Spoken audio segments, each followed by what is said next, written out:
A South Korean court has given a life sentence to a true crime fan who told police she murdered a stranger out of curiosity. Jung Yoo-Jung, 23 years old, had been obsessed with crime shows and novels and scored highly on psychopath tests, police said.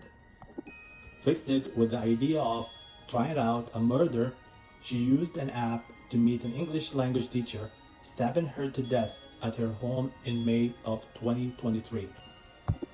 The brutal killing shocked South Korea. Prosecutors had asked for the death penalty, a request typically reserved for the gravest of offenses. They told the court that Young, an unemployed learner who lived with her grandfather, had looked for victims for months using an online tutoring app to find a target. She contacted more than 50 people and favored women, asking them if they conducted their lessons at home. In May of 2023, posing as the mother of a high school student who needed English lessons, she contacted the 26-year-old victim who lived in the southeastern city of Bosen. Her identity has not been disclosed by police. Young then showed up at the teacher's house dressed in a school uniform she had bought online, prosecutors said. After the teacher let her in, she attacked the woman, stabbing her more than 100 times, continuing the frenzied attack even after the victim had died.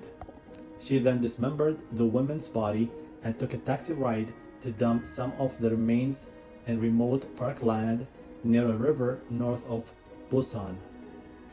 She was arrested after the taxi driver tipped off police about the customer who had dumped a blood-soaked suitcase in the woods. Police said her online browsing history showed she had researched for months on how to kill and how to get rid of a body. But she was also careless, police said, and took no effort to avoid CCTV cameras which captured her entering and leaving the teacher's home several times. A sentencing judge in the Busan District Court said the killing had spread fear in society that one can become a victim for no reason and incited general distrust among the community.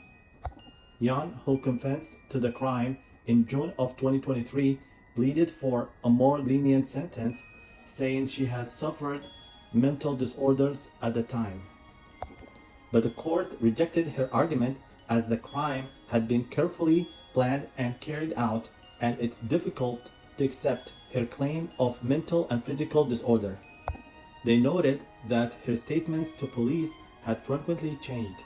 Initially, Yan said she had only moved the body after someone else killed the woman, then later claimed that the killing had occurred as a result of an argument.